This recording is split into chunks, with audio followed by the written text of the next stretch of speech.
ya se está acabando este año que el Señor nos ha permitido vivir, y entonces vamos a prepararnos para el culto de hoy. Vamos a escuchar un himno para preparar nuestros corazones.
Tengamos oración.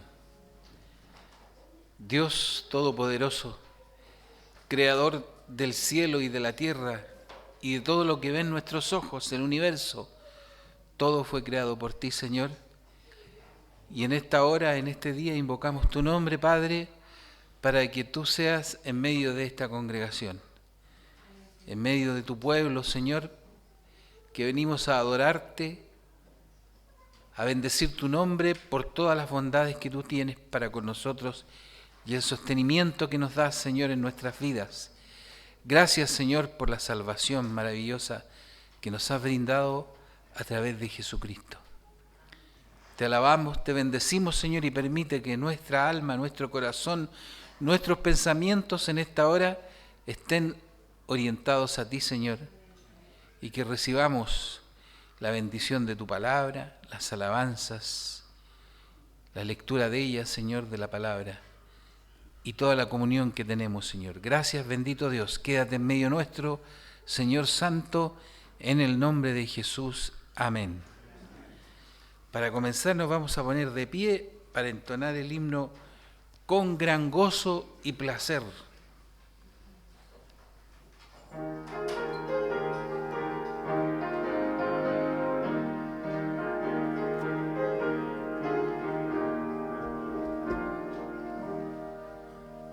Con gran gozo y placer nos volvemos hoy a ver, nuestras manos otra vez estrechamos. Se contenta el corazón, otra sed de amor, todos a una voz, Dios, gracias damos. Bienvenidos, bienvenidos, los hermanos hoy aquí, nos gozamos en decir bienvenidos, bienvenidos, al volvernos a reunir, bienvenidos. Hasta aquí Dios te ayudó, ni un momento te dejó, y a nosotros te volvió bienvenido. El Señor te acompañó, su presencia te amparó, del peligro te guardó, bienvenido. Bienvenidos, bienvenidos, los hermanos hoy aquí, nos gozamos en decir bienvenido, bienvenido. Volvernos a reunir, bienvenido.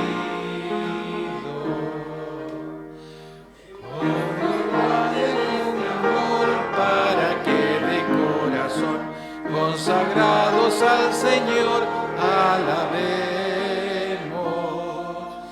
En la eterna reunión, no habrá separación, y tristeza, mi aflicción, bienvenido. Bienvenidos, bienvenidos, los hermanos hoy aquí nos gozamos en decir bienvenido, bienvenido, al volvernos a reunir, bienvenido.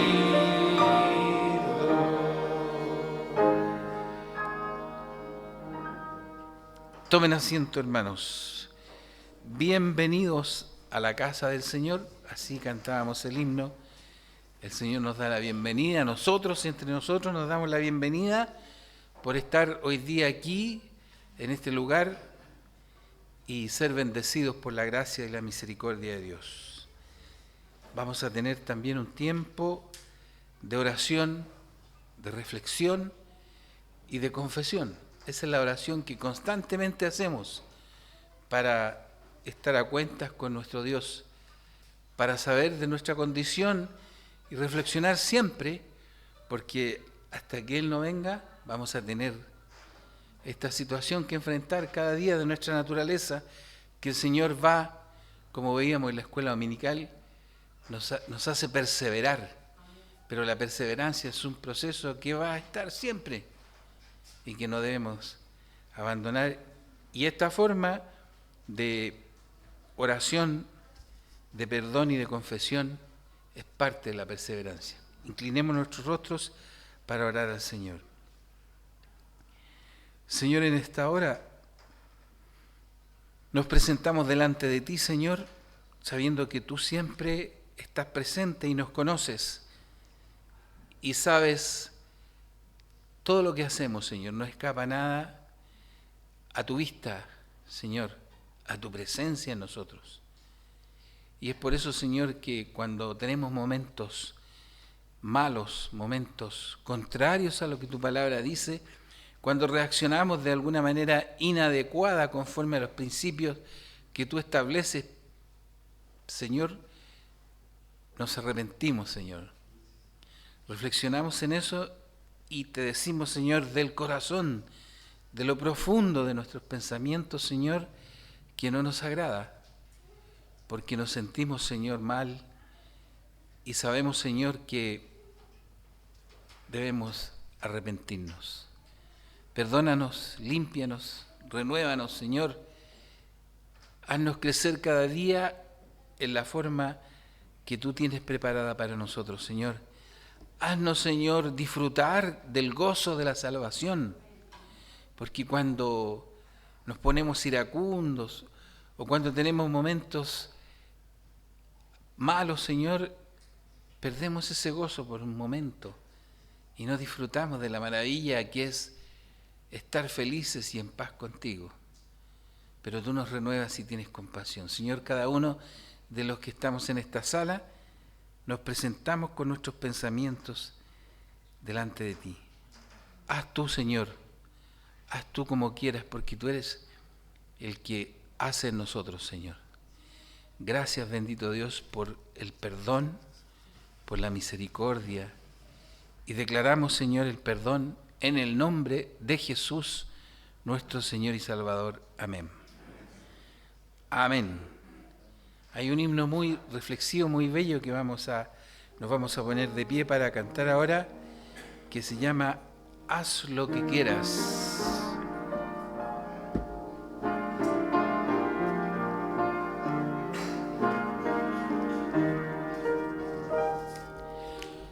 Haz lo que quieras de mi Señor, tú el alfarero, yo el barro soy, dócil y humilde, anhelo ser, cúmplase siempre el tu querer. Haz lo que quiera de mi Señor, mírame y prueba mi corazón, lávame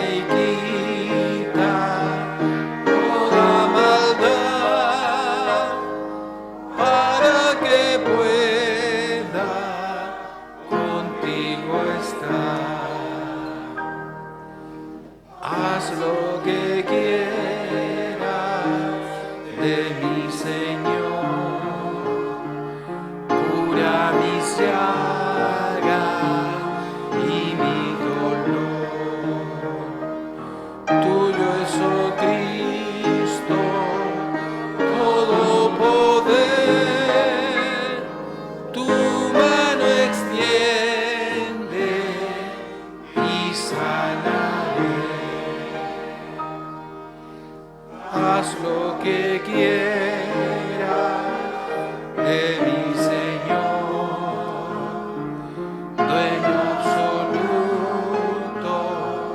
sé tú de mí. El Paracleto, dame la unción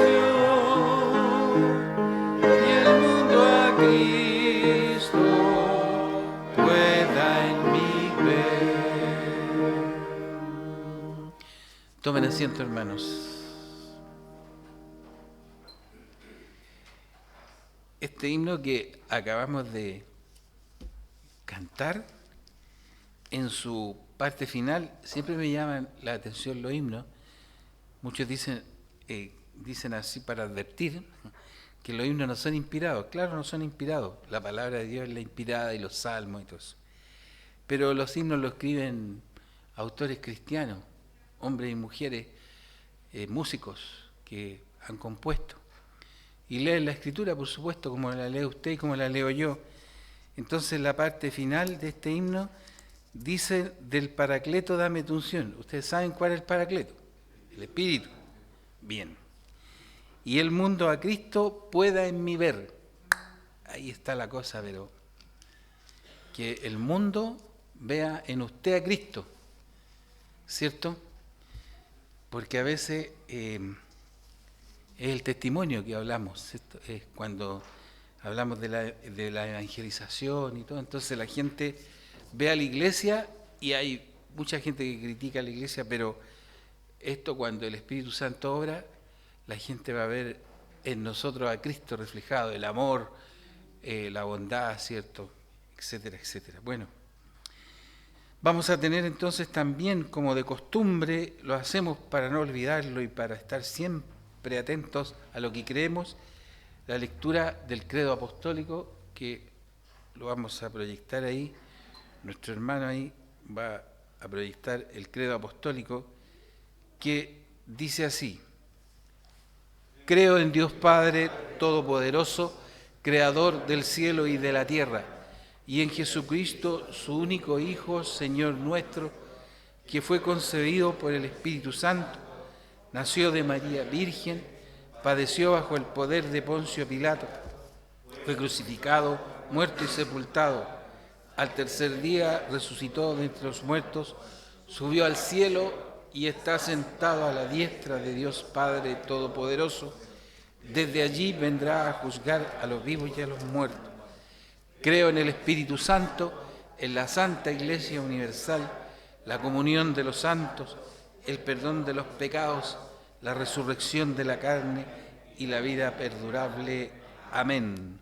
Eso es lo que creemos como la Iglesia del Señor aquí en la tierra, que en este tiempo largo ya de muchos esperando la venida del Señor, ¿cierto? Y ha pasado mucha historia, pero eso es lo que tenemos que creer hasta que el Señor venga, hasta que el Señor llegue a nosotros. No debemos apartarnos de creer en eso. Lectura bíblica en Primera Epístola Universal del Apóstol Juan. Vamos a leer el capítulo 1 en forma alternada, como tenemos por costumbre también, para leer juntos la palabra. Dice así: lo que era desde el principio, lo que hemos oído, de lo que hemos visto con nuestros ojos, lo que hemos contemplado y palparon nuestras manos tocante al verbo de vida. Porque la vida fue manifestada y la hemos visto y testificamos y os anunciamos la vida eterna, la cual estaba en el Padre y se nos manifestó. Lo que hemos visto y oído, eso os anunciamos, para que también vosotros tengáis comunión con nosotros, y nuestra comunión verdaderamente es con el Padre y con su Hijo Jesucristo.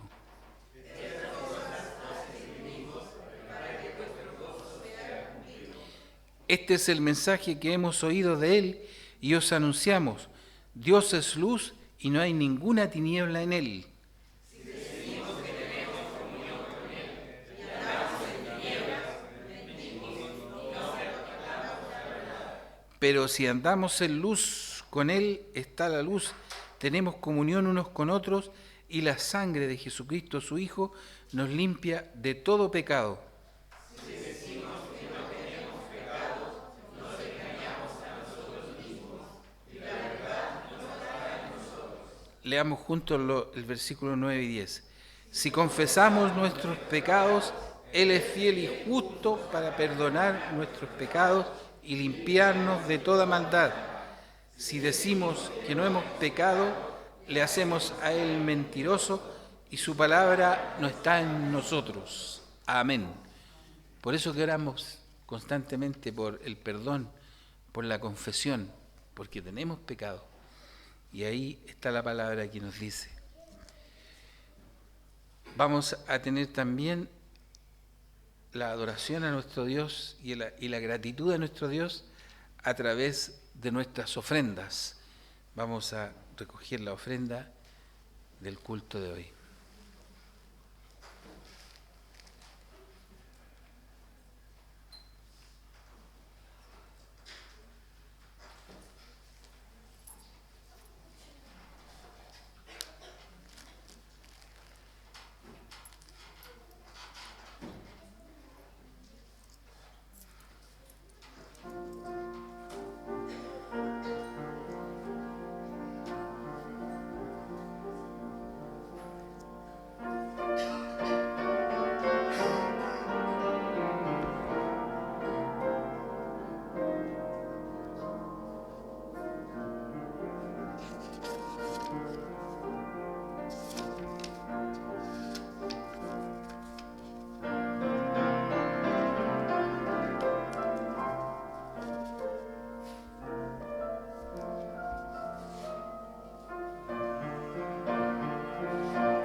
Oremos, hermano.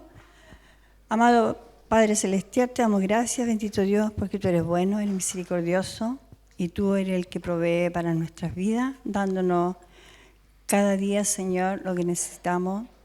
Y te pedimos, Señor, que este dinero, Señor, tú lo uses para la extensión de tu reino. En el nombre de Jesús, amén. Amén. Y antes de ir al mensaje de la palabra, vamos a alabar al Señor con el himno de la Iglesia, el fundamento. Pongámonos de pie para cantar este himno maravilloso de adoración y de verdad.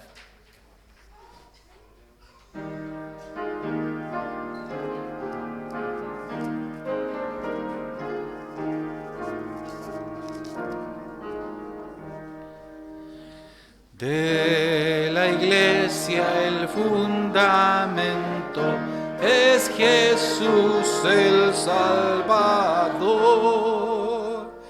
Por la obra de su gracia le dio vida su Señor. Para ser la esposa quiso de los cielos descender y su sangre por limpiarla en la horrible cruz verter.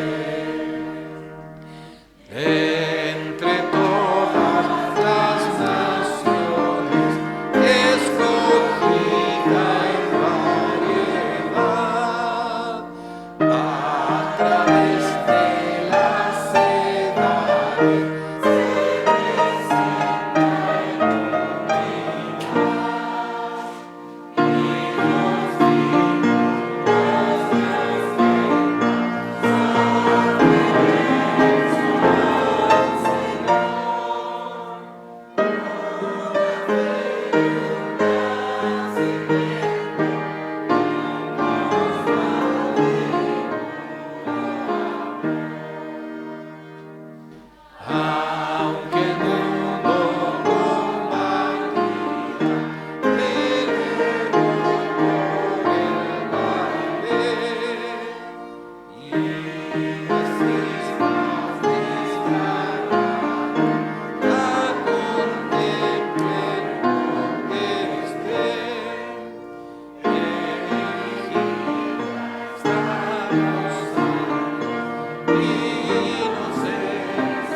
Amén. Gloria al Señor. Tomen asiento, vamos a escuchar la palabra del Señor.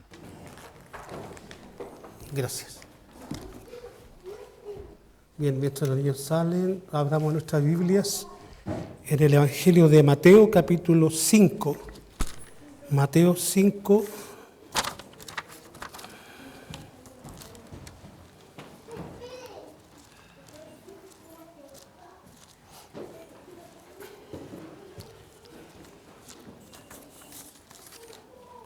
Un pasaje por muchos conocido, quizás el más conocido en la historia del cristianismo o de la iglesia, pero muchas veces mal entendido también. Y creo que es un tema central, la figura que aparece aquí es nada menos que Jesús, y es una enseñanza rica, preciosa, profunda, y vamos entonces a destilar con la ayuda del Señor y del Espíritu Santo a que nos dé luz. Si hay algo que el Espíritu Santo hace en el creyente ahora es que ilumina las Escrituras, y podemos entenderla en el tiempo, no de sopetón, no al tiro, no en momentos, sino que en el tiempo. Por eso es importante permanecer en la palabra. No es algo así como tedioso, que el pastor jodido, sino que la palabra es la que le da carácter al creyente. Estas fórmulas que aparecen en la palabra, en los principios, ¿cierto?, le van dando una formación al creyente. Gracias, hermana. Entonces, la palabra en esta mañana se encuentra en el capítulo 5 del Evangelio de Mateo, y del 1 al 12. Y dice así: viendo la multitud, subió al monte y sentándose vinieron a él sus discípulos. Y abriendo su boca les enseñaba diciendo: bienaventurados los pobres en espíritu, porque de ellos es el reino de los cielos. Bienaventurados los que lloran, porque ellos recibirán consolación. Bienaventurados los mansos, porque ellos recibirán la tierra por heredad. Bienaventurados los que tienen hambre y sed de justicia, porque ellos serán saciados. Bienaventurados los misericordiosos, porque ellos alcanzarán misericordia. Bienaventurados los de limpio corazón, porque ellos verán a Dios. Bienaventurados los pacificadores, porque ellos serán llamados hijos de Dios. Bienaventurados los que padecen persecución por causa de la justicia, porque de ellos es el reino de los cielos. Bienaventurados los cuando por mi causa os vituperen y os persigan y digan toda clase de mal contra vosotros mintiendo. Gozaos y alegraos, porque vuestro galardón es grande en los cielos, porque así persiguieron a los profetas que fueron antes de vosotros. Señor y Padre, te damos gracias en esta mañana, en este día, en este servicio, en este culto solemne a ti, donde tu pueblo se reúne para adorarte, para reflexionar en tu palabra y para que tú nos hables a nuestra vida. Te pido en esta mañana que nos ayudes a entender este pasaje tan importante, tan determinante, Señor, especialmente para nuestras vidas. En el nombre de Jesús, amén y amén. Alguien dijo que el Sermón del Monte, básicamente lo que está aquí en la palabra, en el texto, es uno de los primeros y grandes sermones de Jesús. Mateo lo encasilla en el primero, hizo 5 grandes sermones, se registran en el Evangelio de Mateo, y este es el primero. Algunos han dicho que ha sido una seguidilla, una compilación de varios sermones. Algunos creen que fue un único sermón en este momento, en este contexto. No es lo más importante, sino que lo importante es que este sermón es un sermón ni de Pablo, ni de Pedro, ni de ningún apóstol, ¿cierto?, sino que es un sermón del más grande maestro, amén, de la historia universal, el más grande apologista, el más grande educador, ¿cierto?, que fue nada más ni nada menos que Jesús. Jesús no necesitó pasar por un seminario para saber lo que enseñó, lo novedoso que enseñó. Alguien dijo por ahí, ¿se acuerda cuando se acercaron al maestro y le dijeron, maestro, enséñalos a orar? Aparece justamente en este capítulo 5, 6, 7 que forman el Sermón del Monte. En el capítulo 6 aparece esa fórmula donde los discípulos se acercaron para que les enseñara a orar. La pregunta es, ¿acaso los judíos no sabían orar? Sí oraban. Los salmos y los proverbios registran las oraciones, cientos de miles de oraciones. La historia judía, la historia hebrea, apunta que en el momento de aflicción oraban. ¿Cuál es lo novedoso entonces? Justamente eso es lo novedoso. Porque Jesús vino a cumplir la ley. Vino a dar cumplimiento a la ley. El contexto está en los tiempos de Jesús, este párrafo, este evangelio, el contexto es que hay una religión falsa. Los fariseos, ¿cierto?, la religión judía fracasó. Y eso lo dice Pablo en la carta a los romanos, ni griego ni judío. Fracasaron ambos. Uno por abrigar la esperanza en la ley y el otro por abrigar la esperanza en el conocimiento. Ambos fracasaron. Entonces este discurso es capital, es fundamental, porque aquí está Jesús, nada más ni nada menos que predicando, anunciando, enseñando este sermón del monte, como se le conoce, o las bienaventuranzas, que son el inicio, la inauguración, de alguna manera, de lo que había de hacer la iglesia. En este sermón Jesús, podríamos decir que no desarrolla, sino que inaugura lo que entendemos bíblicamente como concepto el reino de Dios. El reino de Dios en la Biblia no es un concepto, algo que es concreto. Algunas veces dice Jesús, el reino de Dios viene, o el reino de Dios está aquí, o el reino de Dios, y así hay muchas diferencias, o sea, el concepto es más amplio. Pero en un contexto, el reino de Dios justamente es la iglesia que Jesús vino a inaugurar. Entonces aquí podemos pensar en el contexto que Jesús, a través de esta enseñanza que se dicta entre Mateo 5, 6 y 7, son el Sermón del Monte. Y el tema quizás más conocido, la parte más conocida, son las bienaventuranzas. La bienaventuranza, como alguien dijo por ahí, es una imposibilidad. Bueno, si fuera así, salimos de la iglesia y lo vamos por la casa. No es así. Alguien dijo que la bienaventuranza o los principios que genera estos primeros versículos, donde Jesús enseña a la multitud, es una imposibilidad, es una quimera, es algo que puede ser establecido, sí, en el milenio, o una enseñanza escatológica donde los creyentes, después que Jesús haya venido a la tierra y todos los acontecimientos que tienen que ver con su segunda venida, y el milenio, y el cielo nuevo y la tierra nueva, en ese momento ha de cumplirse. Bueno, quiero decir que están equivocados. No que lo diga yo, sino que el texto bíblico lo aclara.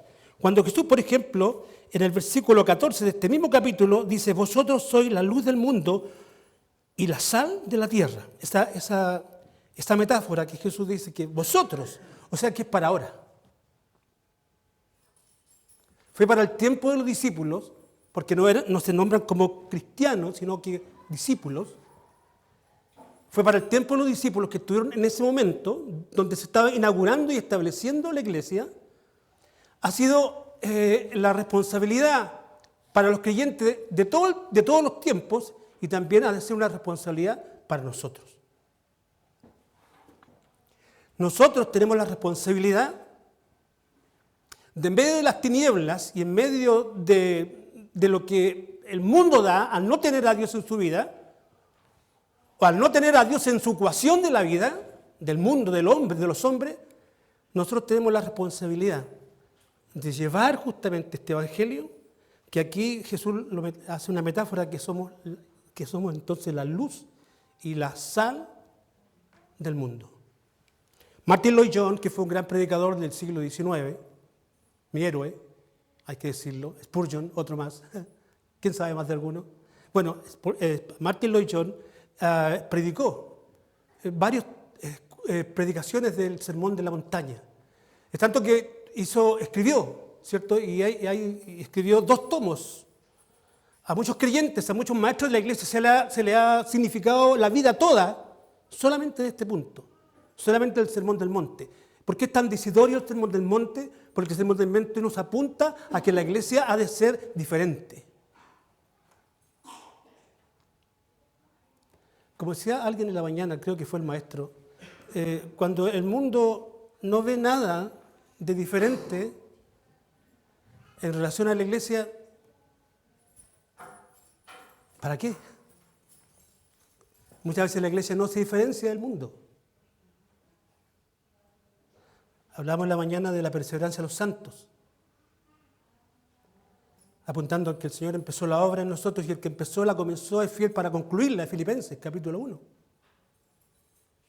Pero también hablamos de que el creyente ahora en esta nueva vida tiene una responsabilidad, que cumplir una tarea, un obrar, no por obras para creer y gloria, pero en ese mismo texto de de Efesios capítulo 2, apunta a que Él preparó buenas obras, Dios ahora preparó buenas obras para que viviéramos en ellas. O sea que el creyente tiene que caracterizarse, tiene que mostrar una diferencia. Y entonces Jesús se prepara en este momento, en este contexto, a entregar su gran sermón. Si uno va al versículo 23, por ejemplo, dice, no lo busquen, y recorrió Jesús toda Galilea, enseñando en las sinagogas de ellos y predicando el evangelio del reino, sanando a toda enfermedad y toda dolencia en el pueblo. Y se difundió su fama por toda Siria, y le trajeron todos los que tenían dolencias, los afligidos por diversas enfermedades y tormentos, los endemoniados, lunáticos y paralíticos, y los sanó. ¡Wow! Los sanó. Y le siguió mucha gente de Galilea, de Decápolis, de Jerusalén, de Judea y del otro lado del Jordán. Multitudes le seguían a Jesús, ¿se acuerdan, no? Multitudes, electrificó toda Palestina con su mensaje, al igual que Juan el Bautista. Electrificaron a las multitudes con su mensaje, el reino de Dios está entre vosotros.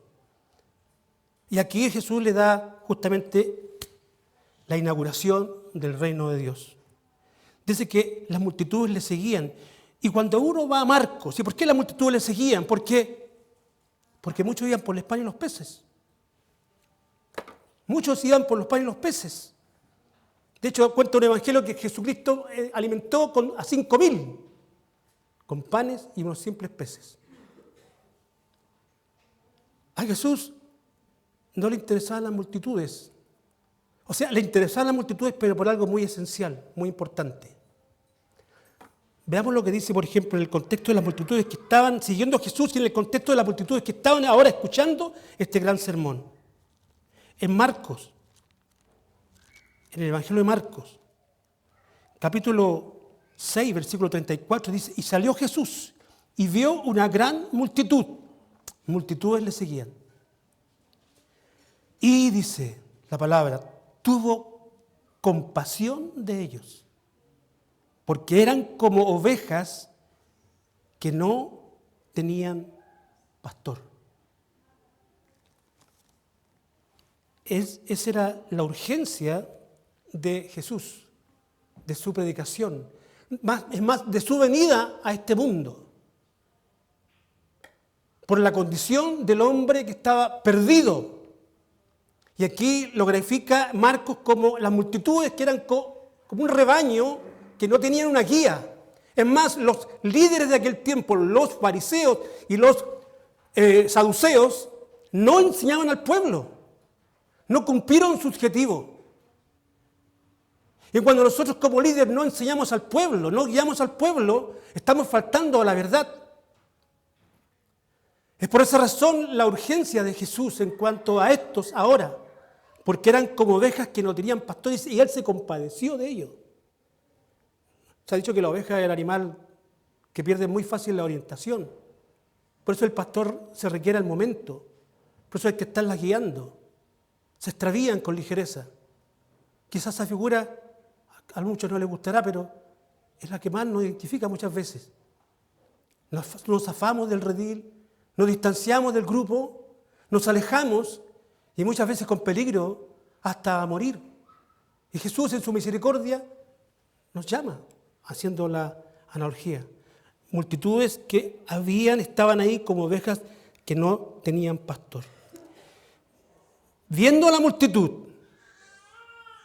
subió al monte y sentándose vinieron a él sus discípulos. Y abriendo su boca les enseñaba diciendo, una multitud innumerable, no aparece el conteo aquí, pero estaban sus discípulos. Y este mensaje básicamente va dirigido a los discípulos. Los discípulos en el contexto del reino serían los ciudadanos de este reino. Somos ciudadanos del reino de Dios, amén. Entonces estos discípulos, los primeros que aparecen aquí, iban a ser los ciudadanos de este reino. Este reino, como cualquier gobierno, tiene directrices, tiene normas, donde hay un gobernador, Jesús, amén. Y nosotros, sus discípulos, somos parte de ese reino. Pero tenemos que diferenciarnos justamente de otros reinos. Mi reino no es de este mundo, le dijo a Pilatos, ¿se acuerdan o no? Mi reino no es de este mundo. Y dice más adelante, nuestra ciudadanía no está en este mundo. Jesús a través de Pablo, nuestra ciudadanía está en los cielos. Entonces, cuando uno lee las bienaventuranzas, que es lo primero que aparece en el gran sermón, entendemos en el contexto que son las características que van a caracterizar, valga la redundancia, a los discípulos. En este caso, a los creyentes. Principios que discrepan o se distancian o son radicalmente opuestos a los principios que ha gobernado este mundo a través de las edades. Y dice así, bienaventurados los pobres en espíritu. Probablemente no alcancé a tocar todas las bienaventuranzas, pero voy a tratar de mostrar estos principios. Bienaventurados los pobres en espíritu. Ahí me detengo. ¿Qué es ser un bienaventurado desde el punto de vista de la palabra del Señor? Feliz. ¿Qué entendemos por felicidad? ¿O qué entiende el mundo por felicidad? ¿Cómo lograrías tú ser feliz si se le hace una pregunta a una persona? Bueno, yo sería feliz si me casara con una mujer que me quiera, que me ame, poder tener hijos, ¿cierto?, bellos, tener una buena economía, tener un regio auto. O sea, la felicidad radica, al final de cuentas, para el hombre que no percibe las cosas de Dios en cosas meramente materiales. Pensando que a través de esa confianza falsa, porque al final nuestra confianza, tanto de los no creyentes como de los cristianos, depende de Dios. Amén. Depende de Dios. Una confianza falsa. Y esa confianza está basada en cosas materiales. Y nos desvivimos la vida. Y se desviven la vida los hombres y mujeres de este mundo por alcanzar logros materiales, que son loables. Yo quiero que mis hijos estudien en la universidad, yo me voy a esforzar para que esto así sea, pero eso no es el centro de la vida del creyente, sino sería un ídolo.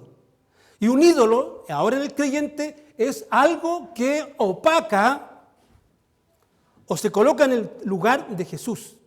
Eso es un ídolo. Y estaríamos faltando a uno de los mandamientos. Entonces, ¿qué es lo que es la felicidad para el creyente ahora? ¿Serán las cosas materiales? ¿O es una quimera? ¿O vinimos a este mundo para sufrir? La palabra bienaventurado es una palabra griega, obviamente porque el Evangelio o el Nuevo Testamento fue escrito en griego, que se traduce como Makarios. Y esa palabra Makarios significa dichoso, feliz, alegre. Hay una isla cerca de Grecia, la isla de Chipre, y se traducía como, o se le llamaba la isla de la felicidad, quizás en el tiempo de Pablo, en ese tiempo, la isla de la felicidad, porque ahí se dan todas las cosas que son alegres, que nos dan sentido a la vida, que nos provocan contentamiento, muchos frutos de diversa naturaleza, árboles frondosos, lluvia, sol, arena, playa, ¿cierto? O sea, una localidad idílica. Y los romanos, ¿cierto? En aquel tiempo los que eran pudientes tenían sus colonias y tenían sus lugares de esparcimiento en Chipre, en la ciudad, en la isla de la felicidad.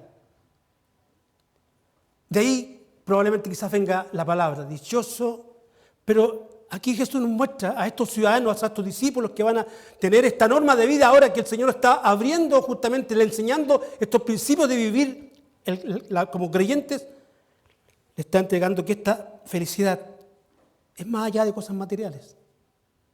Es más, esta felicidad, por ejemplo, la primera aventuranza, depende al final de cuentas de mi condición delante de Dios. Dice así, feliz, dichoso, los pobres en espíritu. Alguien dirá, pero algo está malo acá. ¿Cómo yo voy a ser pobre, miserable, andrajoso y el Señor me califica como feliz? ¿Quién quiere ser pobre en esa condición? Pero aquí, si uno va al texto, ¿cierto? Al original, inclusive, al griego, aparece una palabra ahí, pobre, que se traduce como tiojos. Y tú dirás, ¿qué es lo que significa eso? Tiojos justamente es un pobre, pero dentro de los griegos, la palabra muchas veces tenía varias connotaciones. Y esta connotación que tiene esta palabra, tiojos aquí, es un pobre, pero irremisiblemente pobre. Aquella persona que ni siquiera tiene para el día, ni siquiera tiene para el puchero, económicamente hablando. Es más, quizás depende de otros pobres para que otros pobres le ayuden, porque es tan pobre que no tiene nada.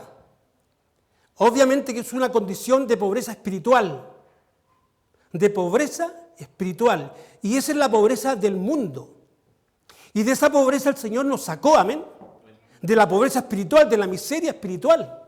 Estábamos quebrados, ¿cierto?, delante de Dios. Nuestros pecados habían hecho una obra tan profunda que estábamos muertos hasta el núcleo mismo del corazón. No teníamos nada bueno que ofrecerle a Dios.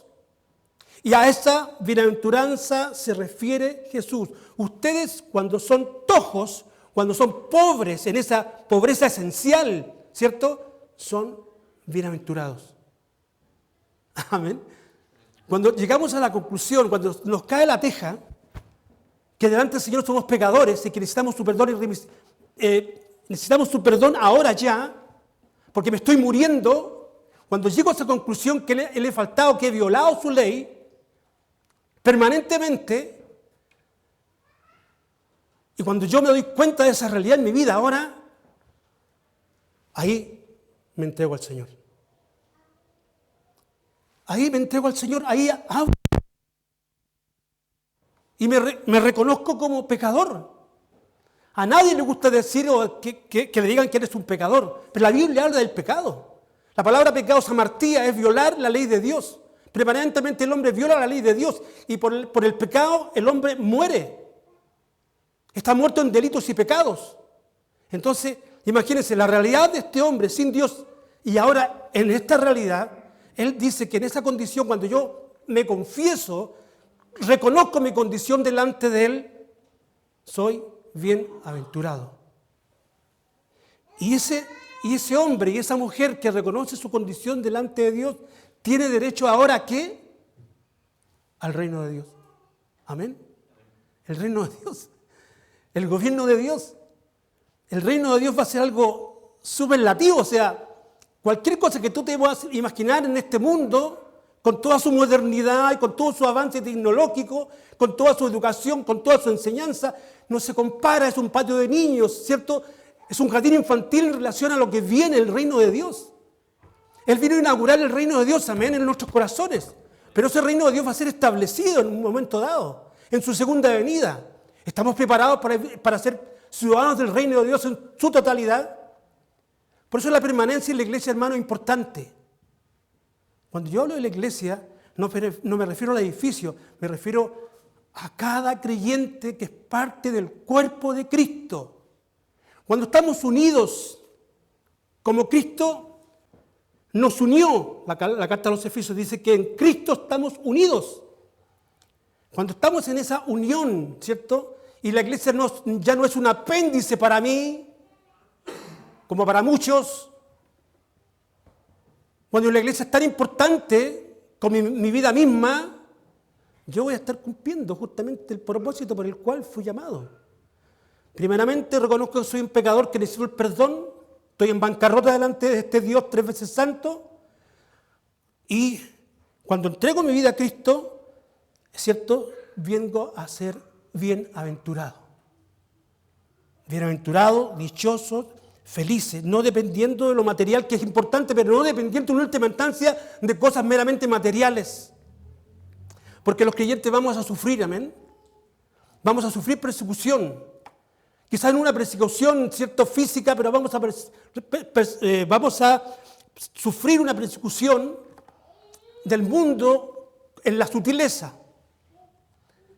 en las enseñanzas o principios que vienen de afuera, en las fórmulas como vive este mundo, que muchas veces cuando no estamos en la palabra,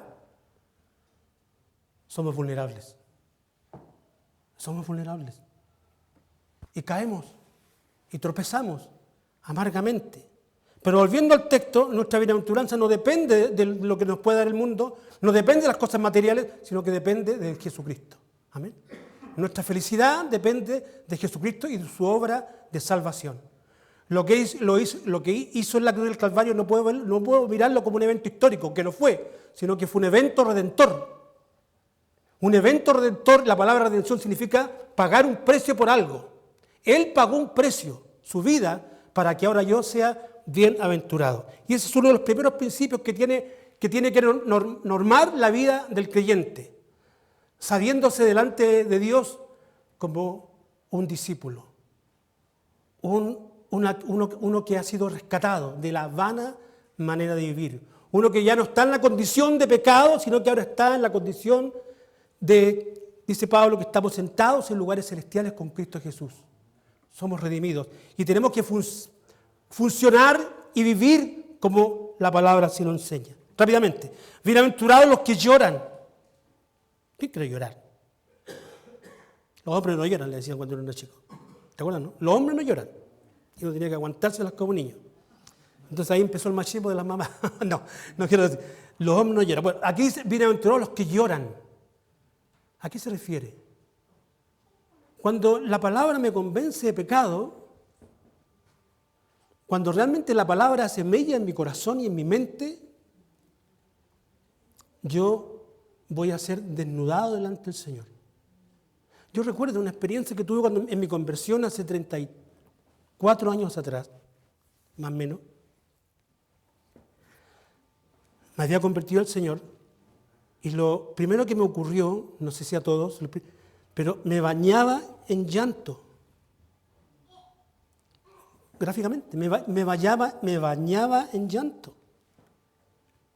Llegaba a una iglesia, pisaba la iglesia y me bañaba en llanto. Creo que sí, sin ser carismático, soy presbiteriano, reformado, ¿cierto? Educado en la fe de Calvino, pero tuve esas experiencias con Dios en mis primeros años de vida cristiana. Podríamos decir una experiencia mística, ¿por qué no? Y el Señor me llenaba de su presencia y lloraba, pero lloraba de gozo.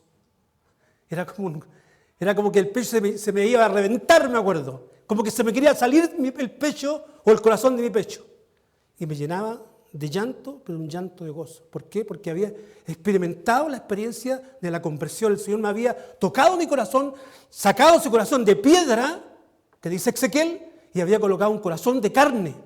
Y esa es la obra salvadora de Jesús. Entonces, el que llora es bienaventurado. ¿Quién va a llorar? Ese que fue perdonado por Dios, amén.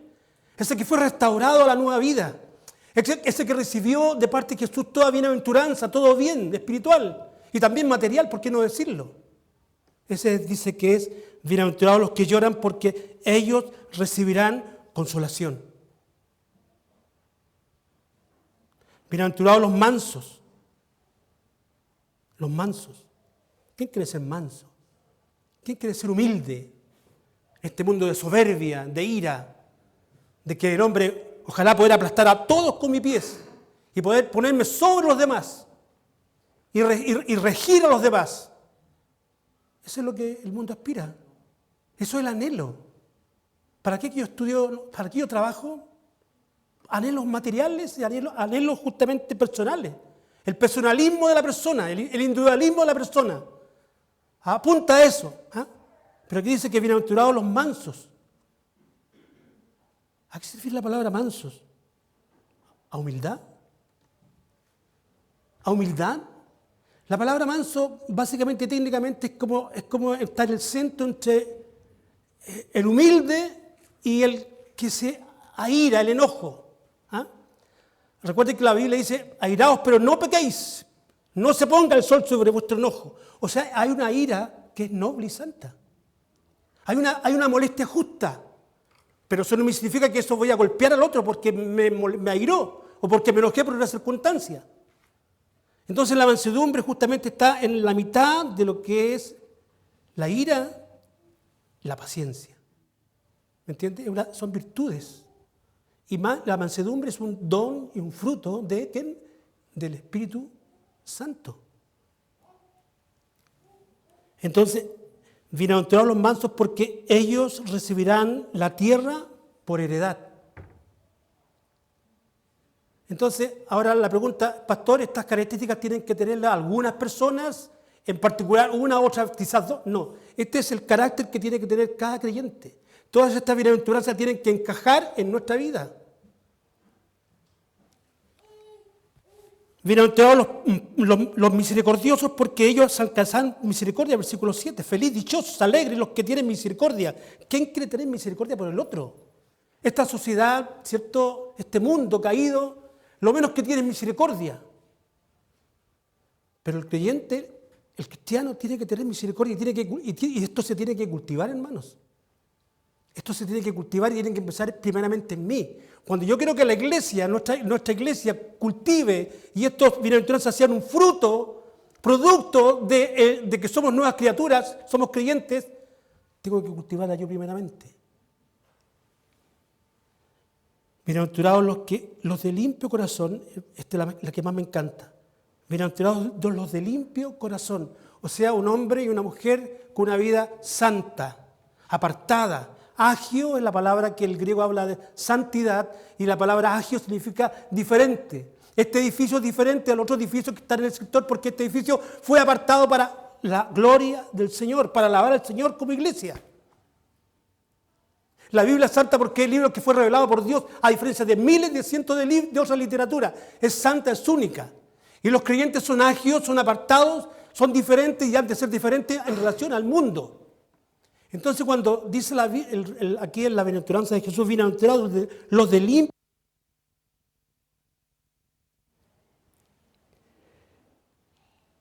porque ellos, que dice ellos, y solamente ellos verán a Dios. Amén. El creyente, al dar estas normas de vida y conducta, tiene esta dicha, esto glorioso, esto fabuloso, esto que da motivación y alegría, poder justamente ver a Dios. El reino de Dios va a ser nuestro, dice el primer texto, o el resultado de esta bienaventuranza. El versículo 4, los que lloran, ellos recibirán consolación, solamente ellos. Recibirán la tierra por heredad solamente aquellos que tienen esta cualidad, ¿cierto?, de mansedumbre, que no significa que seamos alfombra, que todo pase por nosotros, sino que son personas sabias para vivir. Bienaventurados los que tienen hambre y sed de justicia, porque ellos serán saciados. ¿De cuál hambre y sed de justicia está hablando acá? ¿De la justicia del mundo? No, de la justicia de Dios. Finalmente, dice el versículo 11, bienaventurados cuando por mi causa os vituperen y os persigan y digan toda clase de mal contra vosotros mintiendo. ¿Han dicho algo malo de tu persona por el hecho de ser cristiano? Claro que sí. Se ríen, se mofan. Ojalá estemos ahí encuadrados, ¿cierto?, en un lugar donde no molestemos. Pero aquí dice la palabra bienaventurado por cuanto por mi causa os vituperen y os persigan y digan toda clase de mal contra vosotros mintiendo. Así ha ocurrido con los creyentes en la historia. Cientos de miles han muerto por esta causa. Han sido perseguidos, acorralados, asesinados. Se dice, por ejemplo, que hoy en el siglo XX, y gran parte de este siglo que se está comenzando, han muerto más cristianos que a través de toda la historia de la iglesia. En el siglo XX han muerto más cristianos, murieron más cristianos que toda la historia de la iglesia, bajo persecuciones feroces. Damos gracias al Señor que vivimos en un país que no hay persecución aún, pero viene una persecución feroz antes de la segunda venida de Cristo. ¿Estamos preparados para ello? Bueno, hermanos, este gran sermón empieza justamente con ello. El perfil, el carácter que ha de tener el creyente, el discípulo que forma parte de este reino. Este reino que Cristo estableció y que su inauguración total o su cenit total va a ser cuando Él venga en su segunda venida. El ideal es que nos encuentre el Señor en su segunda venida como Él quiere y que muestre su palabra. Amén. A una iglesia sin mancha ni arruga. Qué visible es cuando la mamá o la dueña de casa abre el mantel blanco para colocarlo en la mesa, ¿cierto? Porque va a recibir sus invitados y los quiere agasajar y el mantel saca el mantel, corre, saca el mantel, pone otro. O sea, patético, es horrible, algo blanco que tenga una mancha. Entonces la iglesia es blanca, amén. La iglesia es luz. La iglesia somos nosotros, amén. Los santos, los iluminados, los apartados para el Señor. Pero cuando tenemos justamente pecado y no hacemos nada por cambiar esa condición, sabiendo que tenemos la gracia del Señor para hacerlo, porque dice, si alguno haya pecado, que dice a la iglesia, nos lo está diciendo al mundo Juan, si alguno, ustedes hermanitos queridos, amados, si han pecado, abogados tienen Padre a Cristo. Entonces, teniendo los instrumentos necesarios, no los tomamos, complicado. Síntesis, somos parte del reino de Dios, amén. Levantemos la mano los que somos parte del reino de Dios. Somos parte del reino de Dios que Él estableció y que vino a inaugurar, amén. Tenemos que conducirlo ahora como ciudadanos del reino. Y tenemos que dar testimonio de esa realidad en nuestro entorno. Que el Señor nos bendiga, amén. Oremos, Señor y Padre, te damos gracias en esta tarde ya por tu palabra. Te pedimos que tú, Señor, a través de esta, seas aplicando estas verdades en nuestros corazones y que abramos nuestra mente, Señor, nuestra mente verdaderamente, para poder, Señor, vivir en esta...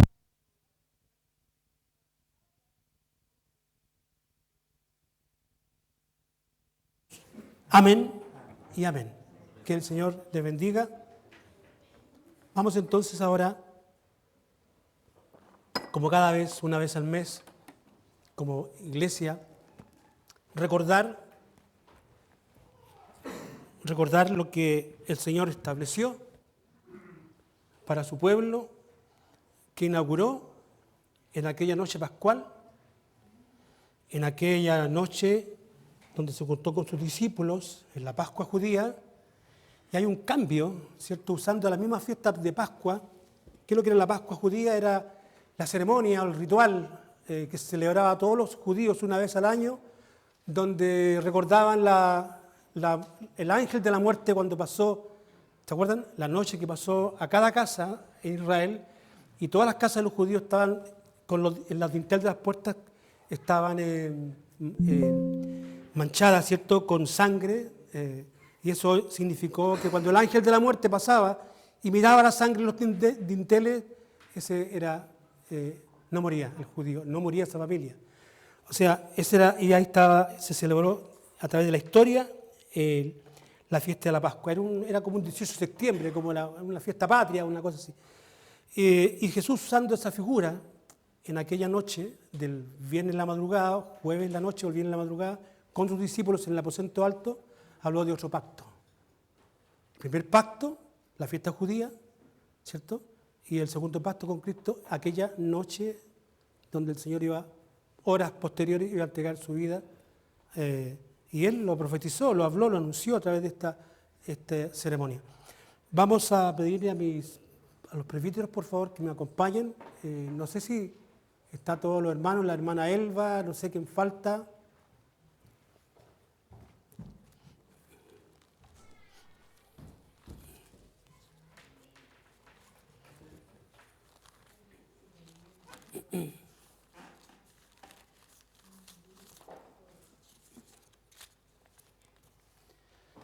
No sé si alguien puede indicarle que, por favor. ¿Salieron? Bien, entonces vamos a tener una oración para dar inicio a este sacramento, a esta Eucaristía, podríamos decir, que es lo que significa la Cena del Señor o participar de la Cena del Señor. Buen Dios y Padre Celestial, te damos gracias en esta tarde, este día, porque llegamos a un momento importante dentro del quehacer de la Iglesia, de nosotros como creyentes, es que tú nos invitas, Señor, a esta cena, donde la celebramos, Señor. Celebramos primeramente el triunfo de tu redención en favor nuestro, y también la hacemos para recordar que algún momento tú has de venir. Bendícela en este día en nuestras vidas, que estos elementos que representan simbólicamente el cuerpo y la sangre del Señor, de la misma manera sean de bendición sobre nuestras vidas. Muchas veces la cena permite que un creyente que está débil sea fortalecido ahí, en el momento. Manifiéstate, Señor, en nuestras vidas, en nuestros corazones, en nuestra mente en esta hora. En el nombre de Jesús, amén y amén. Porque yo recibí del Señor lo que también os he enseñado, que el Señor Jesús, la noche que fue entregado, tomó pan. Y habiendo dado gracias, lo partió y dijo: tomad, comed, esto es mi cuerpo, que por vosotros es partido. Haced esto en memoria de mí.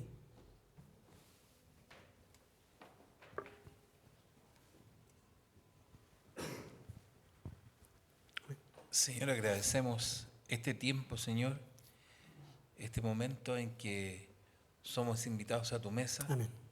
Gracias, Señor, por este pan. Gracias porque tú te entregaste por nosotros, Señor, y diste tu vida. Diste tu cuerpo, Señor, con dolor.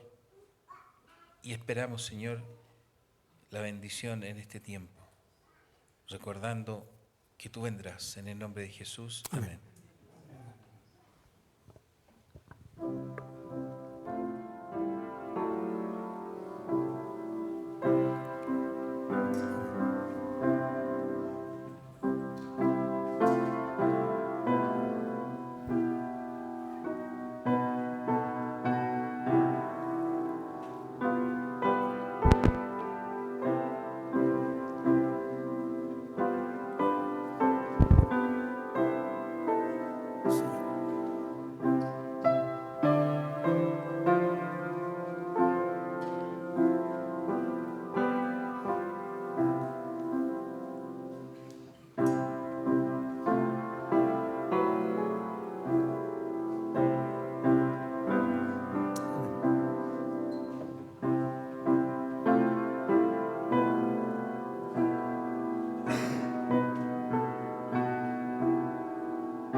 y habiendo dado gracia lo partió y dijo: tomad, comed, esto es mi cuerpo que por vosotros es partido, haced esto en memoria de mí.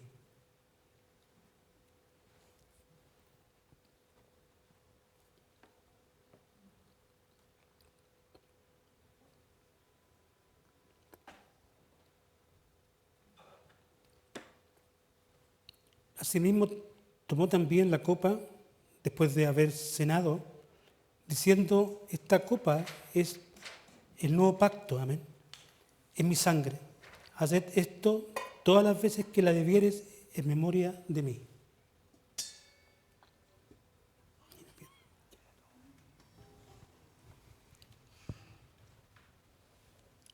Amado Dios, amado Padre Celestial, te damos gracias por este tiempo en que podemos conmemorar al Señor tu sacrificio por nosotros.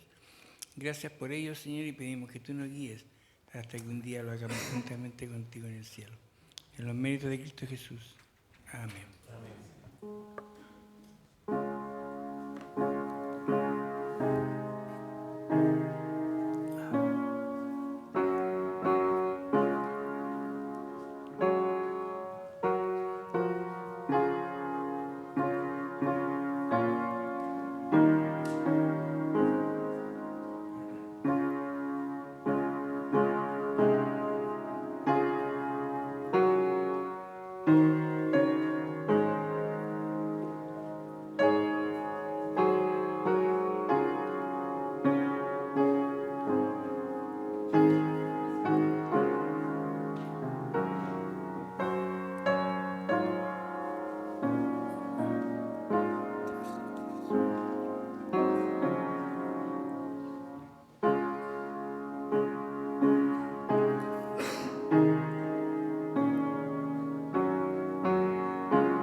Tomó también la copa después de haber cenado, diciendo: esta copa es el nuevo pacto en mi sangre. Haced esto todas las veces que la bebiereis en memoria de mí, hermanos.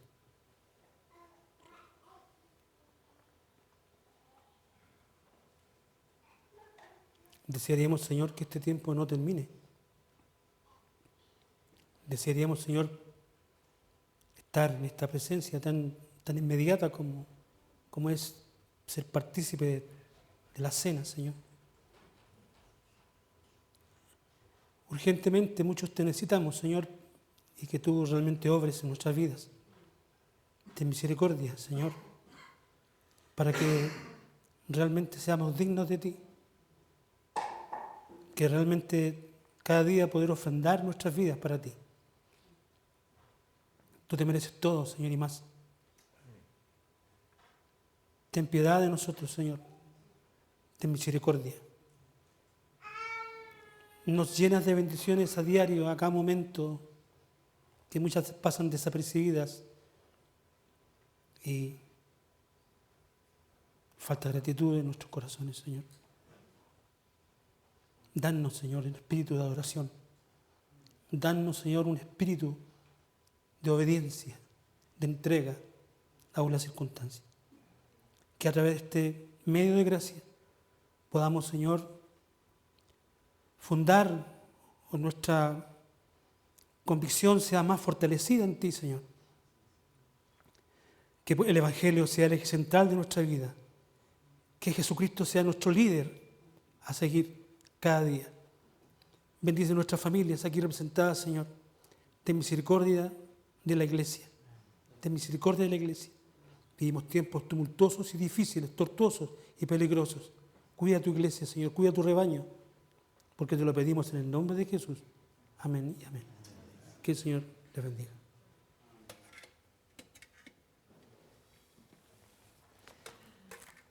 También tenemos la oportunidad, como cada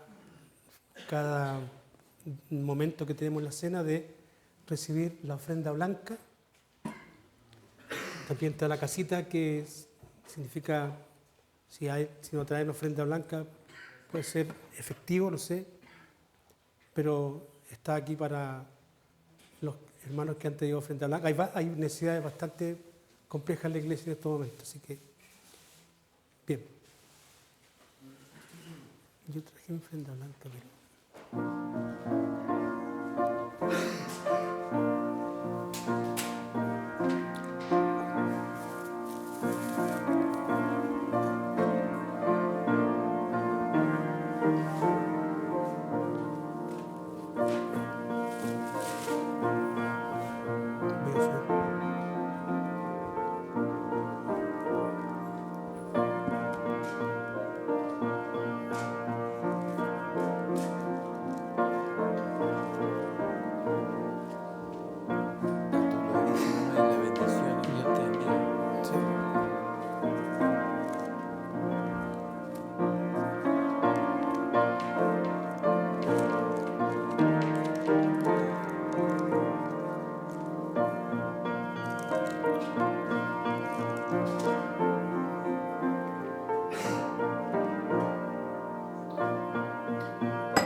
Bien, vamos entonces estamos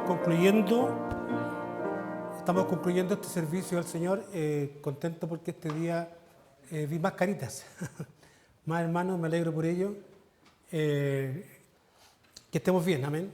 Quiero también, rápidamente un aviso, quiero juntarme brevemente, al terminar el servicio, brevemente, con los hermanos que forman el cuerpo de diaconado, para conversar unos puntos y para tener claridad en otros.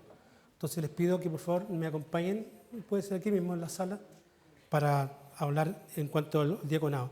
También recordar que el día sábado que viene tenemos un evento básicamente evangelístico, porque el propósito de la iglesia tiene que ser un propósito de evangelización, el llamado es evangelizar.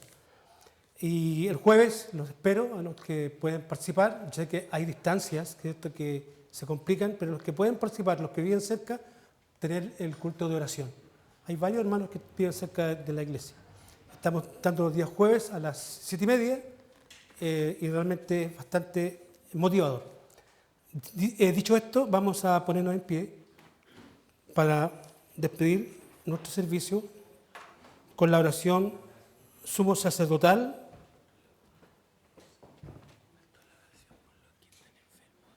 Sí, el hermano Antonio. Voy a orar, sí. Me dice por los que están enfermos, no hemos orado. Bien, abramos nuestras Biblias en Números capítulo 6. Bien, oremos. Vamos a orar primeramente a los hermanos que están enfermos. Señor y Padre, te queremos, Señor, clamar. Queremos interceder, Señor, y pedir profundamente por aquellos hermanos que están dolidos o están siendo afectados por diversas enfermedades. Somos parte, ¿cierto? O la enfermedad es inherente también a nuestras vidas. Pero en tu misericordia clamamos a ti primeramente por aquellos hermanitos, hermanas que están siendo afligidos por el dolor que muchas veces causa las enfermedades, para que tú pongas paciencia primeramente en sus corazones, para que tú aún en la enfermedad ellos puedan servirte en la oración, sobre todo, orar por la iglesia, orar por los demás, pero por sobre todas las cosas también por aquellos familiares que tienen estos que se desesperan y se amargan. Te ruego también por ellos. Básicamente te ruego en esta hora de la tarde por Roberto, nuestro hermano Roberto Quiñones, que a través de mucho tiempo, pero mucho tiempo ha sufrido en la enfermedad. Que tú te apiades de él, que tengas misericordia y que pueda, Señor, él ser de alguna manera intervenido por la ciencia médica para poder mitigar su dolor. Por igual por su padre, por Jorge, por todos aquellos que tienen enfermedades complejas, para que tú seas fortaleciendo. Pero por sobre todas las cosas te ruego y te pido por la enfermedad espiritual del alma, que es aquella que el creyente tiene cuando se entibia, Señor. Cuando hay tibieza, cuando hay frialdad en la vida, cuando no siente la pasión por servirte a ti. Te ruego que tú regules eso, Señor, a través de tu Espíritu Santo, porque lo necesitan también. En el nombre de Jesús, amén y amén. Jehová te bendiga y te guarde. Jehová haga resplandecer su rostro sobre ti y tenga de ti misericordia. Jehová alce sobre ti su rostro y ponga en ti paz. Que el Señor les bendiga. Amén. Que el Señor les bendiga.